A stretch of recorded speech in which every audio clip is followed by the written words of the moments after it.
In the village of Niam, nestled at the foot of mist-covered mountains, lived a young man named Quami. His beauty was the stuff of legends, a tall, lithe figure with piercing eyes that seemed to see through you and a smile that could disarm the hardest of hearts. He was a man who knew his worth, and in his small village, he was the subject of every conversation. They called him the Golden Boy, the one who could charm any woman with a mere glance, the man who had never known rejection. Quami wasn't just handsome, he was the kind of man who carried his charm like a weapon. He boasted to anyone who would listen, "No woman can resist me. They all want a piece of me. I'm the finest thing this village has ever seen. Believe me, I could win over any heart I desire." His friends, often awestruck by his confidence, would laugh and pat him on the back. But deep down, Kwami's arrogance only grew. He believed he was invincible, that no consequence could touch him as long as he had his looks and charm. One afternoon, after a scorching sun had dipped behind the hills, Quami lay beneath the large baobab tree in the village square, savoring the cool breeze that swept through the land. The village women passed by, casting furtive glances at him, giggling as they whispered amongst themselves. He reveled in the attention. The men, those who could not escape his obvious good looks, scowled, envious of the power he wielded over the village women. But Quami didn't care. He had what they all wanted, and it made him feel untouchable. "You think you're all that, don't you?" came a voice from behind him, startling him from his self-indulgence. Quami turned to see the village elder, Nkrumah, his old, wise eyes piercing through him like a blade.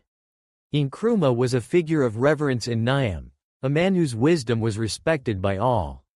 He had lived through countless seasons, seen the rise and fall of many, and had seen the kind of arrogance Quami displayed too many times. "Quami, my son, do you think your beauty will last forever?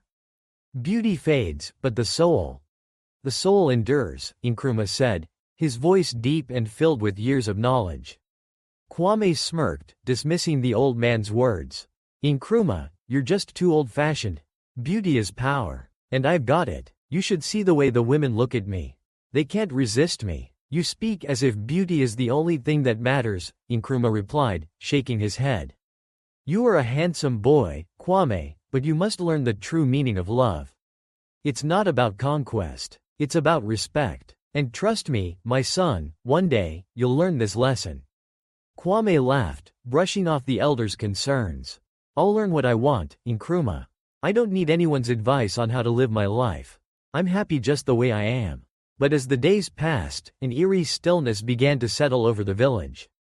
The once vibrant air became thick with a strange energy, and the usual warmth of the sun gave way to unpredictable thunderstorms.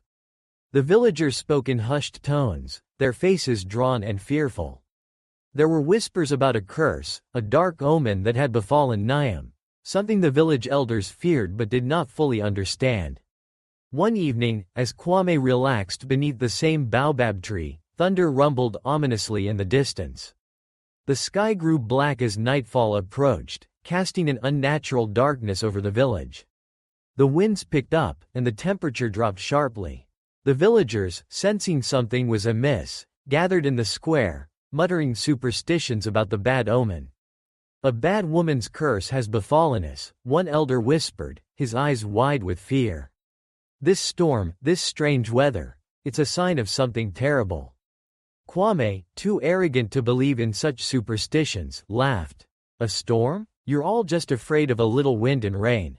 There's no curse. You all need to relax." But as the storm raged on, Quami began to feel an unease he couldn't shake.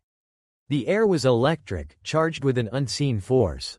It was as if the very fabric of reality was shifting around him. And then, a strange thing happened.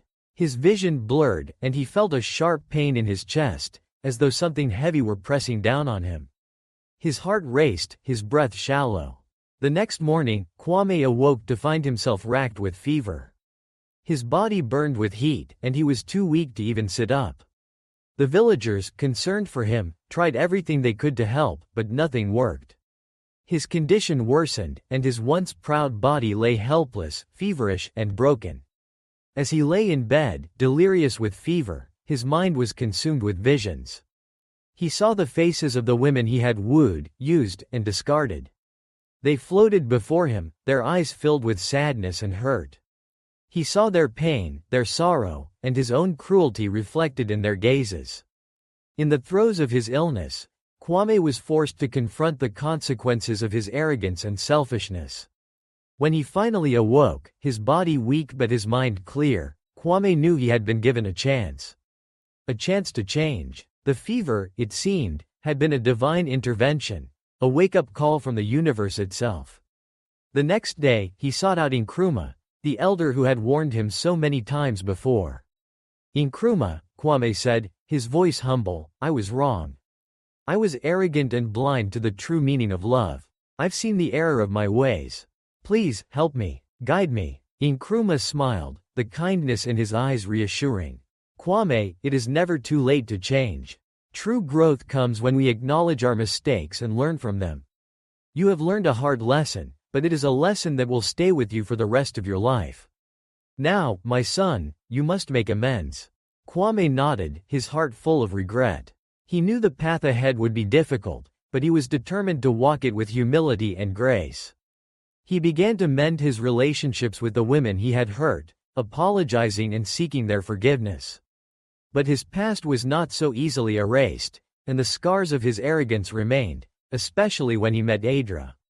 Adra was a gentle, kind woman, and she quickly captured Quami's heart. They married, and soon, Adra was pregnant with their first child. But Quami's past, his many relationships with other women, soon caught up with him. His children from other women appeared on his doorstep, demanding his attention, his love, and his care. Adra, overwhelmed by the sheer number of children Quami had fathered, became distant. She struggled with the weight of the situation, the complexity of being the mother of not just their child but of so many others. One day, unable to bear it any longer, she confronted Quami. "I can't do this anymore, Quami," Adra said, her voice trembling with frustration. "I can't be the mother to all of your children from other women. You have to face the consequences of your past actions alone." Quami, devastated, watched as the love of his life walked away. He realized, too late, that his past had come to define his present, and now, the future seemed uncertain. In the following years, Quami became a single father, struggling to raise his many children from different women. He was no longer the charming young man the village had once admired. His looks had faded, his confidence shattered, but he worked tirelessly to provide for his children. He learned to be humble, to be a better father, and to seek redemption for the mistakes of his youth. One evening, as Quami sat by the fire with his children, he thought back on the lessons he had learned. He thought of Nkrumah, of the storm that had changed his life, and of the woman who had left him because of his past. He had no one now, no wife, no partner, just his children. But as he looked into their eyes, he knew that his true legacy would not be found in his looks or his charm. It would be found in the way he treated them, the way he taught them to be kind, humble, and respectful. In the end, Quami's story was one of redemption. He had learned that true beauty lies not in the physical but in the heart and soul. His journey had been difficult, filled with loss and regret, but it was a journey that transformed him. He had learned the importance of empathy, humility, and respect. And though he had no wife, no partner to share his life with, Quami knew that he had found something far more valuable. He had found himself. As the years passed, the village of Niam no longer saw Quami as just a handsome man. They saw him as a father, a man who had learned the hard way what truly mattered in life.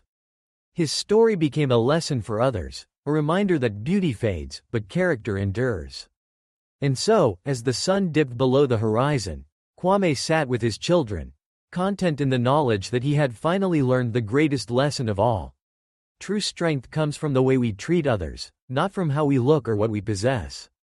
Quami's story, though filled with pain and regret, was ultimately a story of hope.